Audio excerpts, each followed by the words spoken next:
Hello and welcome to Chaotic Recap. I'm Aaron Acosta, and I play Ruckus Highborn on Chaos Agents. This is the recap for Chaos Agents, Episode 3, Trollskull Alley. The episode begins with our fearless team finding themselves in the sewers under Waterdeep, where they've just killed a half-orc wizard in a Xanathar hideout. The wizard gets back up with his relentless endurance traits and runs away, drinking a health potion that was waiting for the team to find. Remy chases him and, seeing a horrific monster around the corner, yells, "There's a brain with legs! Kill it!" Andraste puts down the half-orc with Sacred Flame, but sees the intellect devourer and agrees they need to kill it with fire! They manage to resist the devourer's psychic attacks, and Andraste cuts off the top of its brain. Ruckus pockets the brain piece as a trophy, to the rest of the group's confusion and disgust. Back in the sewers, they find a small passageway. Their prisoner says half a dozen were-rats live in there, and the team shouldn't mess with them. Remy does. With uncharacteristically bad stealth, he waltzes into a room where a were-rat attacks and bites him. Luckily, his constitution is good enough to resist the lycanthropic curse. They follow the yellow signs back up to the surface, where they look for the city watch. No one comes when Remy calls out randomly, but they do when Uzo yells, "A rich person is being bothered by a poor person!" At the local watch station, the prisoner confesses, and the magistrate wants to give a reward for telling him about the were-rats. He needs a team name first, though. After much discussion and argument where they say Baga doesn't get a vote, numerous names are suggested, including Fox Machina, Fox and Friends, Ruckus Bunch, various artists, the Irregulars, Bagas, Fox's Irregulars, Foxception. Unable to agree, they randomly choose one of the band of equals to make the decision, and Remy declares them the Foxy Irregulars. The Irregulars take the magistrate, Floon, and Renair back to the Yawning Portal to get their reward from Volo. Unfortunately, he can't afford the 100 gold per person he promised, but he says he can give them a piece of property appraised for 800 gold instead. Agreeing they should look the place over before they take ownership, everyone goes to the North Ward. The North Ward is a noble part of town, and in Trollskull Alley, they find the Trollskull Inn. It's a grand 4-story building that's seen better days, with a sketchy roof and boarded windows.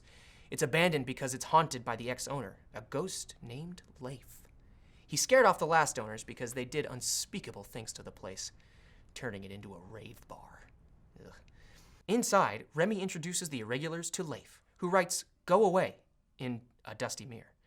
But instead of attacking him, they explain they want to reopen the place. Leif agrees and passes Remy a mug, ostensibly agreeing to stay. Uzo says he's overwhelmed because he's started the day homeless and now owns a tavern. Meanwhile, Renair shows Andraste 2 trade bars worth 250 gold each that he found in the Xanathar hideout. Their stamp is destroyed, so they'll need to get it forged. He also tells Uzo that he's a member of the Harpers, a group that tries to fight darkness and corruption.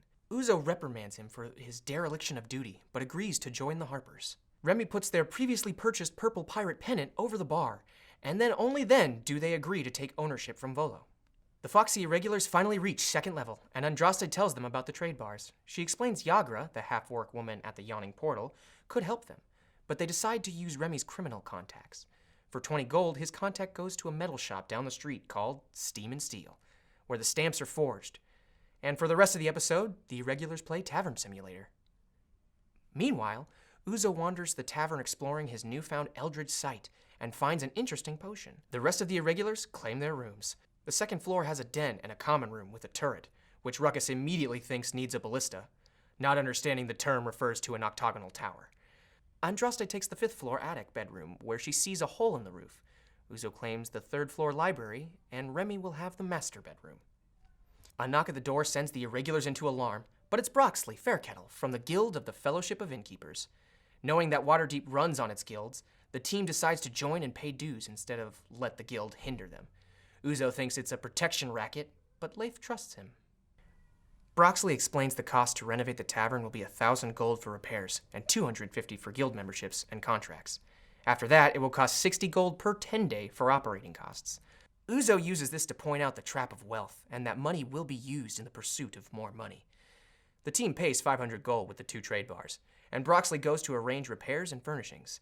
He also says he will recommend barkeep and waiting staff, especially another man named David.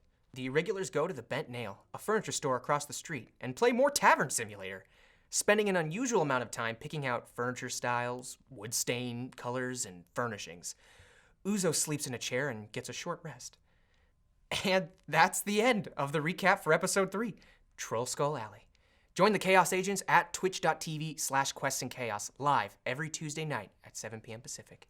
And until next time, stay irregular, my friends. What's wrong with that?